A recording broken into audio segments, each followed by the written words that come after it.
এই মুহূর্তে মেলা প্রাঙ্গণে আছেন সহকর্মী উম্মে হানি, সরাসরি যাচ্ছি তার কাছে। হানি, দুপুর থেকে বিকেলের পথে ধীরে ধীরে ধাবিত হচ্ছে বইমেলা এবং ধীরে ধীরে কিন্তু ঘনিয়ে আসছে বইমেলার শেষ ক্ষণ এবং আজকেই কিন্তু বইমেলার পর্দা নামবে।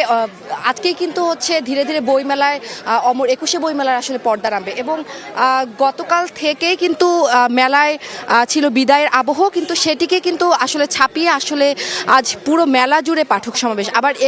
আবার একটি বছরের আসলে অপেক্ষায় থাকতে হবে এবং সেই কারণেই কিন্তু শেষবার মতো স্টলে স্টলে ঘুরে পছন্দের বইগুলো দেখছেন পাঠকেরা।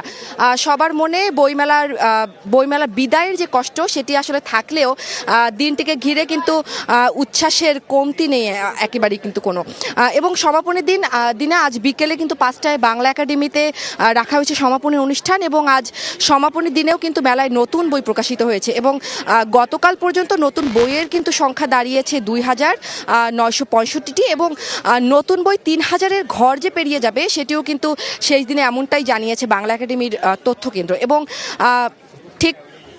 ঠিক কতগুলো বই আজ প্রকাশিত হলো তা কিন্তু জানা যাবে বিকেল 4টায় এবং কালও কিন্তু অনেক নতুন বইয়ের মোড়ক উন্মোচন হয়েছে এবং আজকেও কিন্তু তাই। আজকের এই শেষ দিনেও কিন্তু আসলে নতুন বই মেলায় আসছে এবং নতুন বই আসলে মোড়ক উন্মোচনও হচ্ছে।